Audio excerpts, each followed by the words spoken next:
CGP Angkatan 11 dari Kabupaten Hulu Sungai Utara. Pada kesempatan kali ini saya akan melakukan wawancara terhadap Kepala Sekolah SD Negeri Bayur, Ibu Rusmiati SPD MPD, terkait tentang tugas demonstrasi konseptual modul 3.1 tentang pengambilan keputusan dan nilai-nilai kebajikan. Assalamualaikum Bu Mia. Waalaikumsalam warahmatullahi wabarakatuh. Bagaimana kabarnya hari ini? Alhamdulillah baik Bu. Iya, terima kasih ya atas kesempatannya untuk bisa mewawancarai Ibu terkait tentang modul 3.1 tugas saya sebagai calon guru penggerak angkatan 11. Nah, di sini saya akan menanyakan beberapa pertanyaan terkait tentang pengambilan keputusan berbasis nilai-nilai kebajikan sebagai seorang kepala sekolah di SD ini. Nah, yang pertama bisa Ibu menceritakan itu bagaimana Ibu dapat mengidentifikasi kasus-kasus yang merupakan dilema etika atau bujukan moral. Oke, baik Bu Huda. Di sini kita mengidentifikasi bagaimana dilema etika dan bujukan moral itu kita mengkaji lebih dahulu situasi dan kondisi yang sedang kita hadapi. Ini apakah bagian dari etika moral dan apakah ini bagian dari yang lainnya? Jadi kita identifikasi dahulu, kemudian kita analisis, baru kita ambil keputusan bahwa itu adalah bagian dari yang kita sebutkan tadi. Ya, nah yang kedua, ini bagaimana Ibu menjalankan pengambilan keputusan di sekolah, terutama untuk kasus-kasus di mana ada dua kepentingan yang sama-sama benar atau sama-sama mengandung nilai kebajikan. Oke, untuk pengambilan keputusan ini mungkin agak sedikit rumit ya Bu ya. Pengambilan keputusan ini ya yang pastinya kita terlebih dahulu itu mengadakan rapat bersama dengan teman-teman di sekolah, dengan para guru. Jadi kita bahas di sana, kita diskusikan di sana. Ini permasalahan yang sedang kita hadapi saat ini. Nah, seandainya kita mengambil keputusan kayak gini, risikonya ini. Seandainya keputusan yang kita ambil yang ini, konsekuensinya seperti ini. Jadi kita diskusikan dulu. Nah, setelah kita diskusikan, kita di sana menentukan bagaimana win-win solution atau solusi terbaik dari keputusan yang kita pilih. Nah, kita pertimbangkan kembali keputusan yang dipilih tadi. Apakah risikonya lebih besar daripada keputusan yang sebelumnya? Kalau seandainya resikonya itu jauh lebih besar, berarti kita batalkan untuk keputusan itu. Jadi kita sama-sama memutuskan apa yang menjadi yang terbaik. Ya, begitu Buddha. Ya, yang ketiga itu langkah-langkah atau prosedur seperti apa yang biasa Ibu lakukan selama ini dalam mengambil keputusan sekolah?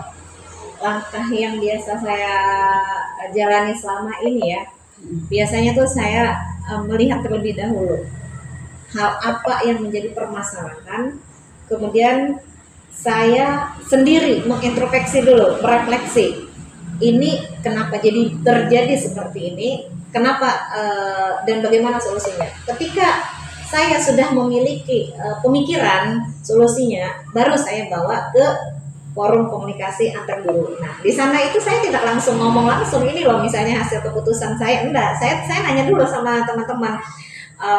Menurut pendapat Ibu gimana? Menurut pendapat Ibu gimana? Istilahnya di sini kita ada main sistem coaching. Nah, sistem coaching di sini. Jadi ketika ada guru yang sepemikiran dengan saya, nah itu saya gali lagi. Jadi artinya saya sudah punya jawaban tersendiri untuk diri saya, tetapi jawaban itu lebih saya tunggu dari teman-teman yang lain. Setelah kita mempunyai jawaban yang sama, baru kita kondisikan lagi. Inilah jawaban yang pas untuk keputusan. Selanjutnya Ibu, ini yang ingin saya tanyakan juga, hal-hal apa saja yang selama ini Ibu anggap efektif dalam pengambilan keputusan pada kasus-kasus dilema etika? Hal yang paling efektif itu fakta. Nah, jadi nggak mungkin kita ngambil keputusan kalau nggak berdasarkan fakta. Fakta itu kita analisis berdasarkan logika. Ketika logika kita bertentangan dengan fakta, itu istilahnya dengan hati nurani ya. Nah, dengan hati nurani kita, ini betul nggak? Nah, jangan-jangan ada seseorang yang melakukan hal seperti ini, bisa jadi dia punya alasan apa gitu kan, bisa jadi dia ada kondisi yang memaksa dia untuk melakukan hal tersebut. Jadi kita cari dulu latar belakangnya, baru kita omongkan sama-sama, baru keputusan itu bisa kita tentukan di situ. Ya. Selain itu, apakah Ibu juga memiliki sebuah jadwal tertentu dalam sebuah penyelesaian kasus dilema etika? Apakah misalnya Ibu itu langsung menyelesaikannya di tempat atau memiliki sebuah jadwal untuk menyelesaikannya? Nah, bentuk atau prosedur seperti apa yang Ibu jalankan di sekolah ini? Kalau terjadwal itu fleksibel, Bu. Karena apa? Tergantung dari masalah yang kita hadapi. Ketika masalah ini bersifat urgent, kita langsung eksekusi di tempat. Tapi ketika masalah ini membutuhkan analisis yang lebih mendalam, itu kita tentukan jadwal kira-kira nih, kapan nih waktu yang tepat kita menyelesaikan masalah ini. Contoh misalnya kan ada sesuatu hal yang sifatnya urgent, yang nggak bisa masalah itu diselesaikan besok-besok. Kalau diselesaikan besok-besok, takutnya nanti bertambah fatal. Jadi dalam kondisi kepepet begitu, kita terkadang tidak sempat lagi melakukan diskusi dengan teman-teman. Kita sebagai pemimpin di satuan pendidikan, kita selaku pemimpin pembelajaran, disitulah fungsi kita mengambil keputusan. Bagaimana kita mengambil keputusan yang tepat. Nah, tapi ketika kita menemukan masalah, yang mana masalah itu tidak terlalu urgent, itu kita bisa diskusikan dulu. Bagaimana solusi yang terbaik. Nah, seperti itu Bu Huda. Nah, selanjutnya adakah seseorang atau faktor-faktor yang selama ini membantu Ibu dalam pengambilan keputusan pada kasus-kasus dilema etika ini? Sudah pasti Bu Huda, dalam kita menentukan keputusan itu selalu saja ada terlibat orang-orang yang membantu kita. Ya minimal lah ngasih saran, masukan lah sama kita. Sesuai dengan prinsip saya ya, saya itu pengennya itu belajar dan terus belajar, yang berarti kita punya seseorang yang selalu memberikan arahan dan bimbingan kepada kita. Nah, termasuk di sini teman-teman satu sekolah. Walaupun di sini posisi saya sebagai pimpinan satuan pendidikan, pemimpin pembelajaran, tapi kita juga tetap harus menghargai mereka sebagai bawahan kita. Kita minta saran pendapat dari mereka. Ketika saran pendapat mereka itu sesuai dengan apa yang kita mau, kita bisa ambil keputusan bersama-sama. Iya. Jadi intinya ada juga yang membantu. Iya, betul. Ya, dari semua yang telah Ibu sampaikan tadi, pembelajaran apa yang dapat Ibu petik dari pengalaman Ibu mengambil keputusan dilema etika ini? Keputusan yang sesuatu yang pelajaran yang bisa saya ambil, jangan gegabah ketika mengambil keputusan. Nah, jangan gegabah ketika mengambil keputusan, karena apa? Setiap keputusan yang kita ambil itu pasti memiliki resiko. Konsekuensi itu pasti ada. Tapi bagaimana cara kita meminimalisir konsekuensi yang ada itu? Nah, jadi yang pertama kita harus lakukan dengan hati tenang. Kemudian kita analisis kembali, kenapa sih masalah ini bisa terjadi? Jadi kita harus tahu latar belakang apa yang melatar belakangi masalah itu. Dan yang terakhir, ketika kita ambil keputusan, kita bawa ke forum diskusi sama-sama.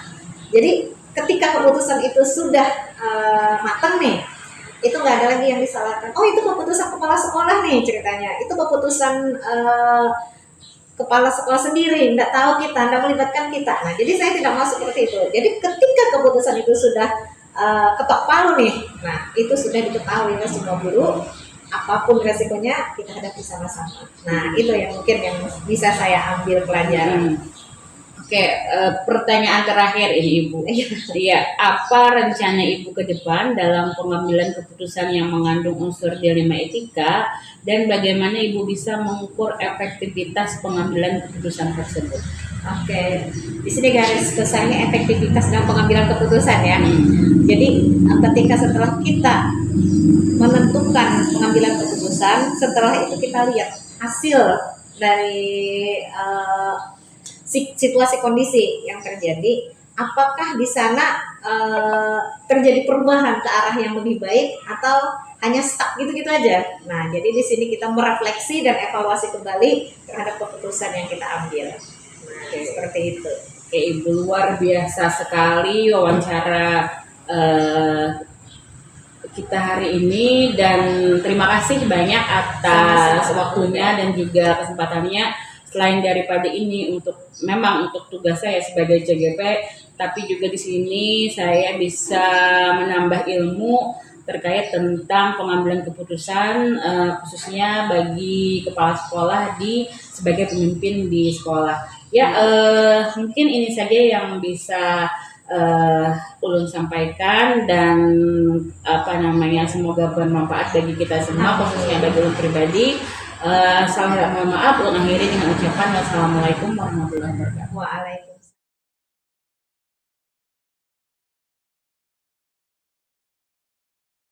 Assalamualaikum Ibu Militas. Bagaimana kabarnya hari ini? Alhamdulillah sehat walafiat, kabar baik. Terima kasih Ibu atas waktunya. Di sini saya akan mewawancarai Ibu ya terkait tugas Ulun sebagai CGP. Juga di sini saya ingin sharing-sharing ilmu ya, khususnya Ibu kan sebagai kepala sekolah di sini. Nah, untuk ini Ibu mohon maaf ya, minta izin untuk bisa sharing dengan Ibu dan juga minta sedikit ilmu tentang kepemimpinan.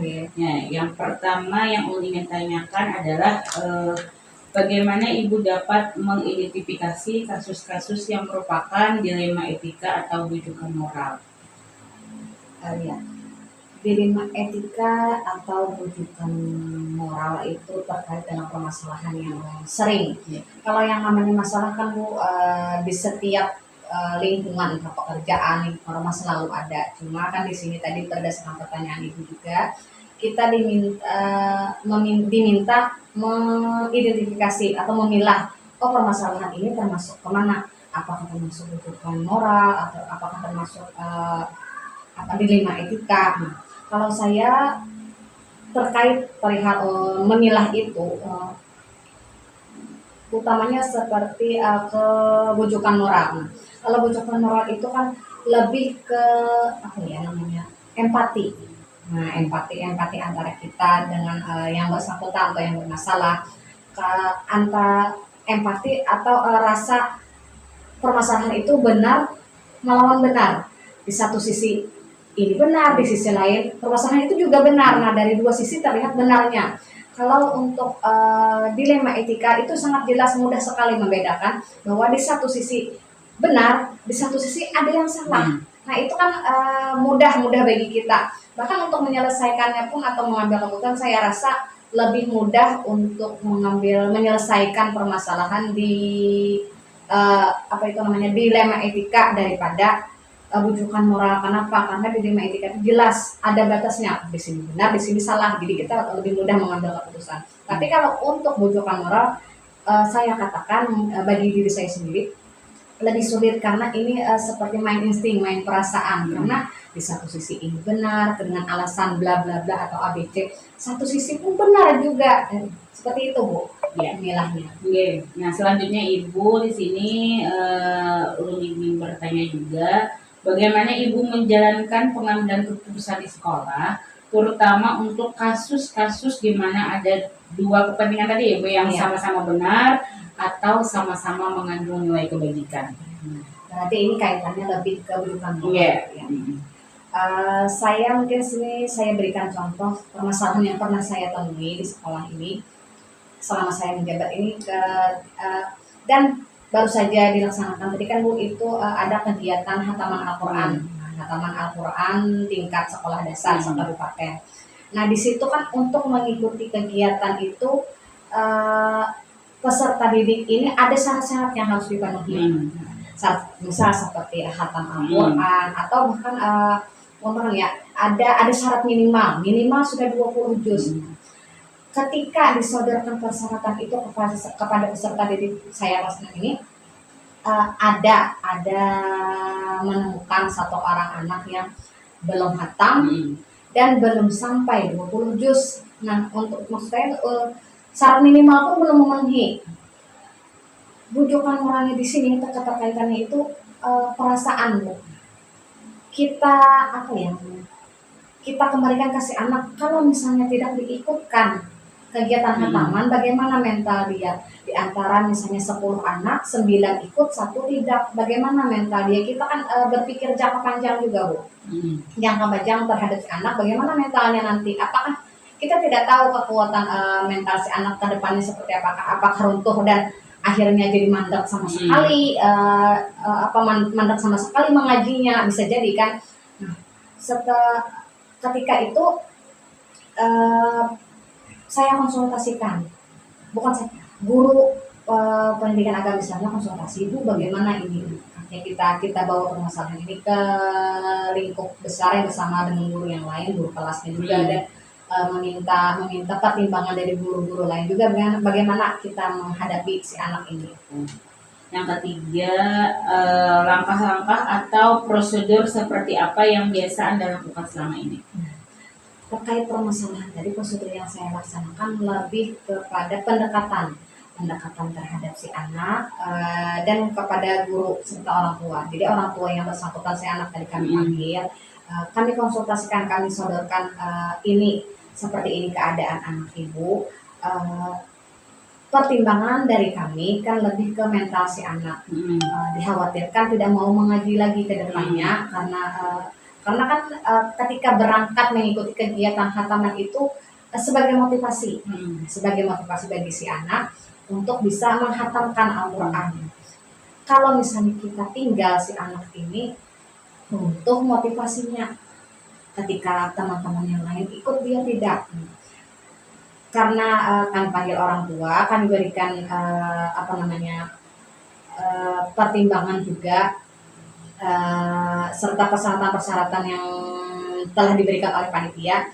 Kami minta dorongan juga lah, bantuan dari orang tua. Orang tua kami komunikasikan, meminta adanya kolaborasi di sini. Nah, kolaborasi dari si anak sendiri, dari si orang tua, dari guru pendidikan agama Islamnya dan juga guru kelasnya, dan tentunya saya sendiri sebagai menyemangati lah supaya si anak mau mengaji minimal sampai hari H pelaksanaan khataman, si anak mampu mencapai 2 syarat minimal yang juz tadi. Nah, supaya kenapa itu kami tekankan, supaya tidak ada kecemburuan bagi teman-teman yang lain. Khawatirnya kan anak-anak yang lain merasa cemburu, oh kenapa si anak ini kan tidak khatam, si anak ini kan tidak mencapai syarat, kok bisa ikut. Nah, artinya kan tahu begitu tidak khatam juga kan tetap bisa ikut. Nah, khawatirnya kan ada pertimbangan di pikiran anak-anak, ada yang seperti itu. Jadi tetap diberi pertimbangan itu dan sebagai dasar atau sebagai alasan kita menjawab pertanyaan anak yang lain. Nah, hal-hal yang seperti itu yang jadi pertimbangan atau langkah-langkah yang saya lakukan. Jadi untuk itu intinya ibu kolaborasi dari semua pihak untuk melakukan langkah-langkah tadi. Nah, yang selanjutnya, hal-hal apa saja yang selama ini ibu anggap efektif dalam pengambilan keputusan pada kasus dilema etika? Kalau hal-hal yang dianggap efektif, karena kita dalam sebuah lingkungan sekolah ini, Bu ya, tidak bisa hanya berdasarkan komando kepala sekolah saja. Utamanya kan ada stakeholder lain, ada guru-guru lain, ada guru kelas, ada guru mata pelajaran, ada penjaga sekolah, ada komite, ada kepala desa juga yang bisa dikatakan sebagai warga sekolah juga, dan tidak lupa atau yang paling penting orang tua murid. Nah, di situ kan harus ada komunikasi yang efektif. Bisa komunikasi rutin, misalnya sekali pertemuan untuk membicarakan, kalau memang ada permasalahan terkait entah 1 atau 2 orang anak atau entah terkait dengan permasalahan sekolahan, kan bisa dikomunikasikan di situ. Jadi intinya saya tekankan kembali komunikasi dan musyawarah bersama. Gitu. Ya, jadi komunikasi ya intinya. Nah, selanjutnya juga hal-hal apa saja yang selama ini merupakan tantangan dalam pengambilan keputusan pada kasus-kasus dilema etika tadi? Kalau untuk dilema etika, tantangannya itu lebih ke keberanian. Keberanian memvonis. Dan tidak lupa keberanian memvonis, dan di dalam vonis itu kita ada aspek pemikiran jangka panjang atau jangka pendek terhadap akan hukuman yang kita berikan itu. Nah, misal ketika anak kan dalam sekolah itu ada peraturan yang harus dipenuhi oleh peserta didik. Misal sekolah harus pakai sepatu atau seragam lengkap. namanya anak kan ada saja yang lupa, mungkin suatu waktu ada yang lupa. Nah, keberanian kita untuk memvonis anak tersebut, akan tetapi tidak menimbulkan anak ini merasa apa ya, merasa malu atau seperti dibully jadinya. Nah, seperti hal-hal yang seperti itulah yang menjadi apa ya, pemikiran atau tantangan lah bagi saya, bagaimana memposisikan diri ketika memberikan vonis atau memberikan hukuman terhadap dalam sebuah kejadian dilema etika tersebut. Karena kan dilema etika ini sudah jelas ada yang salah, dan yang salah ini tentunya harus kita benarkan.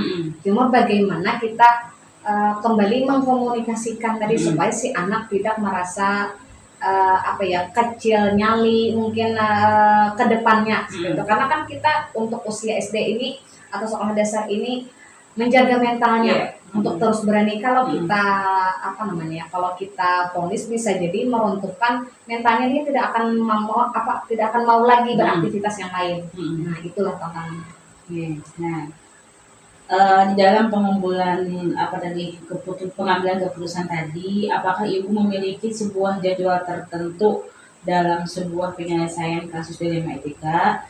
Apakah ibu juga langsung menyelesaikan di tempat atau memiliki sebuah jadwal untuk menyelesaikannya? Nah, bentuk atau prosedur seperti apa yang ibu jalankan? Kalau untuk terjadwal saya rasa tidak ya, karena kondisional aja.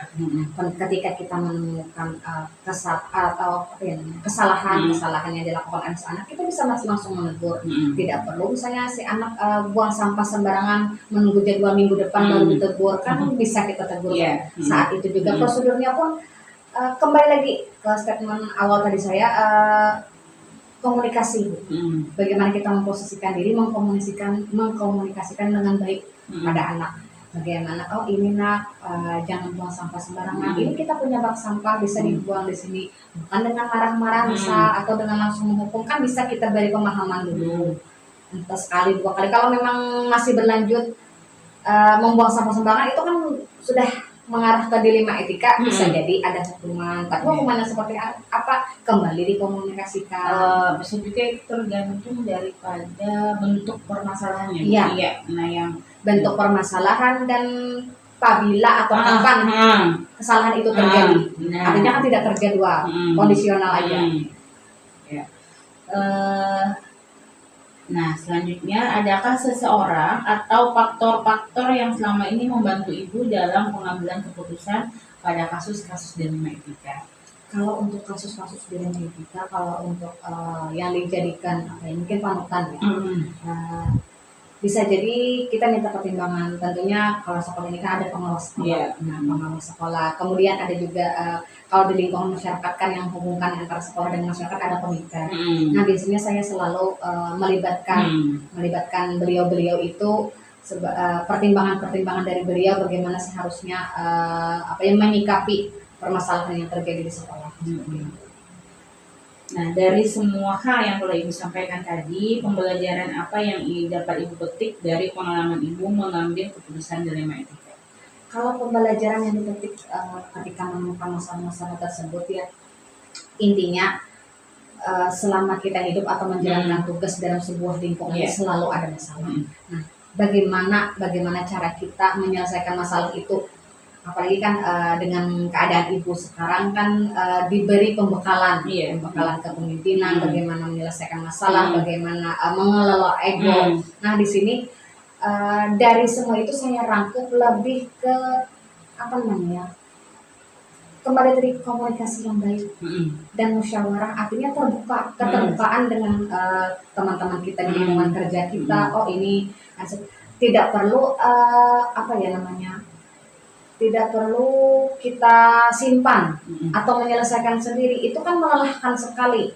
Kita di sekolah tidak hanya satu orang, tidak hanya kepala sekolah sendiri, ada teman-teman yang lain yang mungkin ketika kita ragu-ragu mengambil keputusan atau tidak bisa mengambil keputusan yang terbaik dari yang baik-baik itu, kita bisa minta pertimbangan. Kalau dari guru kan mungkin ada guru senior yang lebih matang pemikiran menyikapi anak-anak seperti apa. Kemudian kita minta persetujuan pengawas sekolah, minta pertimbangan keadaan untuk lebih ke masyarakat itu dengan komite, bisa dengan kepala desa, dan bisa juga melibatkan mungkin teman-teman sesama kepala sekolah lain Iya. berbagi di forum K3S seperti itu.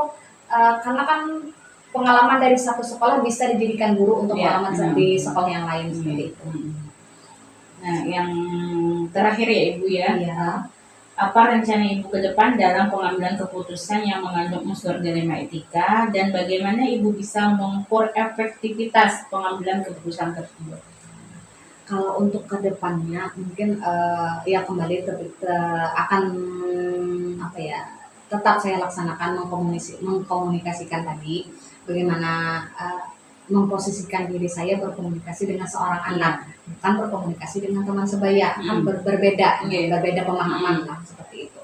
Kemudian kalau tolak ukurnya ada perubahan ada perubahan dari peserta didik yang mengalami masalah dilema etika tadi, perubahan tentunya perubahan ke arah yang lebih positif atau yang lebih baik. Itu yang menjadi tolak ukur keberhasilan penyelesaian masalah yang saya lakukan. Ya, sungguh luar biasa Ibu wawancara pada kali ini. Ya, terima kasih banyak ya atas waktunya dan mudah-mudahan Ibu selalu disehatkan dalam memimpin sekolah SD Negeri Teluk Bulu ini dan juga bisa berbagi lagi dengan kami dengan UNS khususnya ya, dan ucapkan minta maaf jika dalam wawancara ini terdapat ada kesalahan dan terima kasih. Wassalamualaikum warahmatullahi wabarakatuh. Waalaikumsalam.